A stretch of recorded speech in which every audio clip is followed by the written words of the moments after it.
Hi, everybody. Dugras here with Dugras Reports. Back in July of this year, 2023, my family took a trip to Sweden and the United Kingdom, and that was our first international trip, as well as the first trip we ever took entirely on points, miles, and cashback rewards that I had earned on credit cards and related things.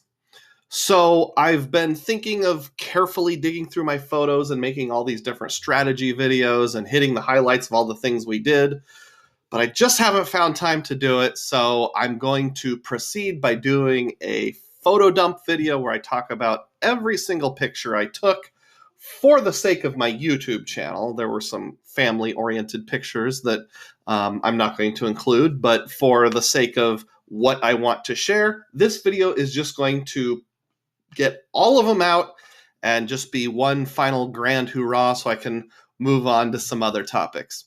On this particular YouTube channel, I talk about finding epic value, including, but not limited to, credit card rewards for the average American. Does that sound interesting to you? If it does, please subscribe to the channel and please click the thumbs up button. Let's dive in. Our trip started on Wednesday, July 12th in the Minneapolis airport at the Delta Sky Club Lounge.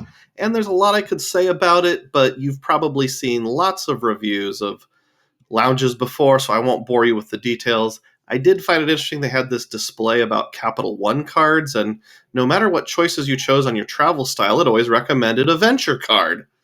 And now we're getting on the plane. We flew on KLM, the Royal Dutch Airline. My first time in business class, this was a Boeing Dreamliner, and just fun.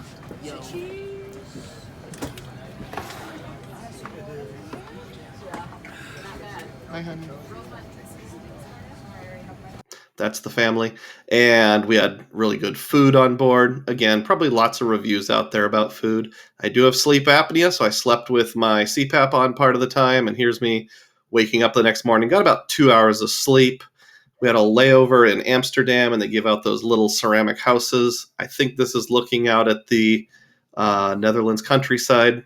Now we're hopping over to the London City Airport in London on a smaller plane, and we have arrived. Heading for the Hilton Tower Bridge in downtown London. Took the train and then walked the rest of the way.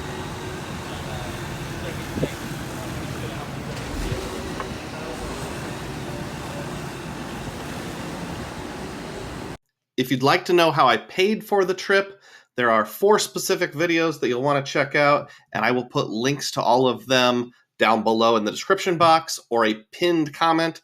Just look for the thumbnails that I'm displaying here on the screen. Let's keep going. The Hilton Tower Bridge is, not surprisingly, within walking distance of the Tower Bridge, which is right there, and that's where we stayed for the first 4 nights. Great views. Really a cool bridge, and I love old bridges. You look across the river, there's the Tower of London. We didn't go inside, but we got some good views. That tall building is the Shard, the tallest building in the UK. And you have to pay to use bathrooms sometimes in the United Kingdom. These were pay bathrooms that we ran across, 50 pence to use the loo. Then we walked across the Tower Bridge. Here's back at our motel. This is the room the boys stayed in. 2 twin beds, adjoining rooms. Boy, I tell you, Hilton's guaranteed adjoining rooms is actually a really good feature. I really like it a lot when you have kids. This was Debbie's and mine room, the parental room, a king-size bed. Very nice. It wasn't real big, but it was very upscale and nice. I like the built-in nightlight they had under the vanity. That was really handy. I think every place should have that. And I like these little novelty mints they gave out with the Union Jack. Where's room 901? Oh, thank goodness they have that sign explaining it. This was breakfast in the motel. Got that free with our gold status. We went to the British Museum and saw old stuff like this. I call this one, I'll punch you in the head, you punch me in the gut. A classic exhibit. All right, so we popped off of the subway and came out right by Parliament, and that's Big Ben. Yes, indeed.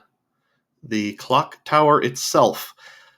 And here's the more traditional view. Hey, let's park a barge right in front of our country's most historic and beautiful building. That'll be cool. I think that's the Supreme Court building of the United Kingdom, if I'm not mistaken. And here's Winchester Cathedral. Excuse me, Westminster Cathedral. Not the song Winchester Cathedral, which is in a different town. My wife looking at the cathedral. Such a beautiful day. There were some protesters that we ran across while riding a bus that slowed traffic down. Here's me shooting out the window. They were protesting oil or a pipeline or the energy department or something. Next, we went to Leicester Square in downtown London. It looks like Leicester Square, but someone on the bus told me it's pronounced Leicester Square. And it's sort of like a cultural district. The third or fourth result on Google says, why is Leicester Square always so busy? And it is very busy with just tourists, street performers, shopping, little shops, that kind of stuff. So this is where just kind of a sea of humanity. It was a lot for this guy from Des Moines, Iowa to take in, but it was really cool, so I don't regret doing it whatsoever. I think a huge percentage of the people are not from London. Probably a lot of them are tourists or people who have come here temporarily for work or those kinds of things. But there was this little square in the middle with some statues around the edge where you could just sit down under a shady tree and relax for a while. You could take in the views, enjoy the nice breeze there was that day. This shop sold ice cream, and I don't think we communicated very well, which led to kind of a funny story. You'll have to ask me about that. We walked from Leicester Square to a public transit hub about a quarter mile away. We walked by that really cool church.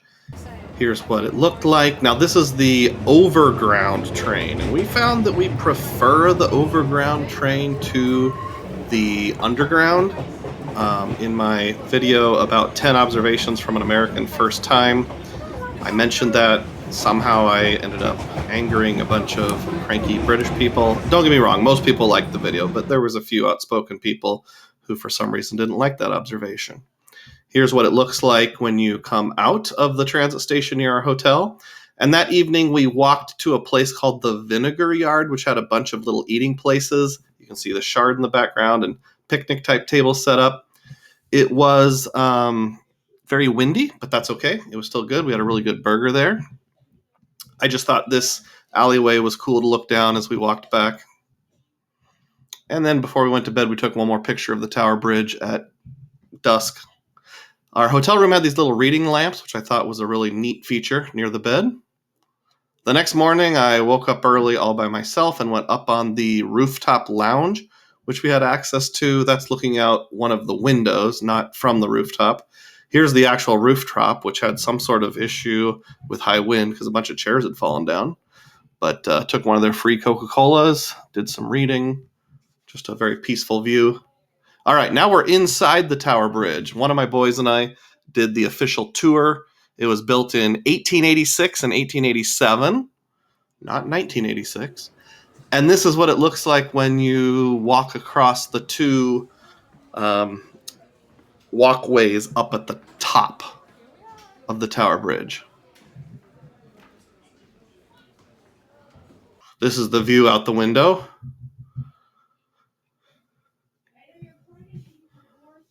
It's really very sturdy, so even if you're scared of heights, just don't look down and you'll be fine. But for part of the walkway, they do have these glass panels.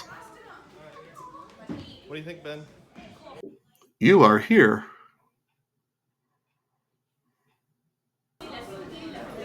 So like I said, fear of heights, just don't look down.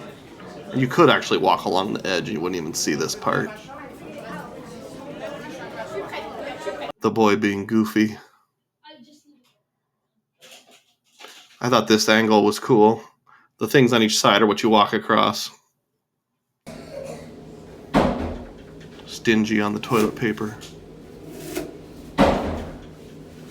And this is the boiler room or mechanical room that operated the bridge back in the day. It's actually a lift bridge that goes up and down to let boats through. Okay, so next up is footage from our last day in London.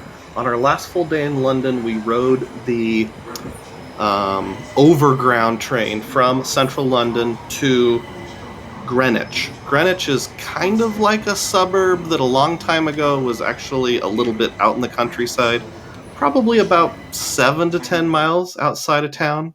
Part of the reason we like the overground is because it's more spacious, as you can see here. The seats are a little more accommodating, a little bigger. So we got off the station in Greenwich. Greenwich to me seemed more like a working class suburb, and we had to do a bit of walking to get to where we were going, but we went past a lot of flats and apartments. This domed building is the entryway to a tunnel that goes under the river, the Thames River, and it was built in 1902. So it's over 100 years old. It's probably seen better days, but it's still very functional. You had to go down a spiral staircase, and this is what it looks like. This is just for pedestrians. This is not a vehicular tunnel, obviously. And yeah, so 100 years ago, they built this tunnel so people could walk under the river to get from one side of London to the other. You see it narrows here. That's because there was this spot during World War II where a bomb went off nearby, so they had to reinforce it with these steel girders around the sides. That's an interesting piece of history. You're not supposed to ride your bike, but one guy did. You're supposed to walk it. So when we come out of the tunnel, we went from the south side to the north, and we're on the north bank of the Thames River, looking back towards the south. And just to the east of where we entered the tunnel is this pair of buildings with these two cupolas. And we were like, what is that place? We had no idea. When we went back across the river, we went inside and asked, and possibly the coolest thing that happened on our entire vacation occurred. We met a volunteer who was 89 years old. Her name was Elizabeth. She went by Liz. And she told us that when she was 8 years old, she remembered the Germans bombing London in World War II. And she explained to us that this building that we were in, or in the visitor center of, was the Royal Naval College. And that was basically a place built in like the 1700s where sailors that were injured went, and they also did training for naval officers. So we called an audible. We were going to go back to downtown London, but we decided to do the full tour of this naval college instead, and it was totally worth it. Now, Liz, the 89-year-old volunteer in the visitor center, didn't give the tours herself. That's why somebody else is shown here as the tour guide. But we talked to her for probably 20 minutes, and one of the things that really stuck with us is she said something like, you Americans should be proud of your boys, meaning your soldiers, because they really helped us out in World War II, and she remembers getting candy from American soldiers as a kid. You don't get that kind of living history very often, so we were very happy to talk to her. I asked if I could take her picture along with my wife, and she didn't want to. She was camera shy. So I don't have a picture of Liz, unfortunately. One of the buildings at the Royal Naval College is known as the Sistine Chapel of England because it has this gigantic painted ceiling, which was painted in the late 1700s by an English artist. And in the center, just slightly to the left, is William and Mary, who were the reigning monarchs at the time. And he's stepping on the head of the King of France, who represents tyranny. And then there's also a painting on one of the side walls of King George III and his family. And yes, that's the same King George III who was king when he decided to allow the American colonies to have their independence after a brief kerfluffle in the late 1700s. The morning of our last day in London, this is the view out the window at the Hilton Tower Bridge where we stayed. Just fun for people watching and makes for some good B-roll footage. The guy over my shoulder in the gray suit is Kevin Spacey. Just got a celebrity snapshot here. So we hopped on the Elizabeth line and rode that train to Heathrow Airport to pick up a rental car to get from there, stopped at Hertz for the rental car, to Wales. And this was the driving portion of our journey. Just outside of London, we stopped at a McDonald's, and this particular McDonald's had won the Lou of the Year award just 3 years earlier. This is a view out the back window of our cottages.com cottage the first night we arrived in Wales. I'm going to save the second half of the trip for a whole separate video, so I'll put a link either on the screen or down in the description box. Thanks.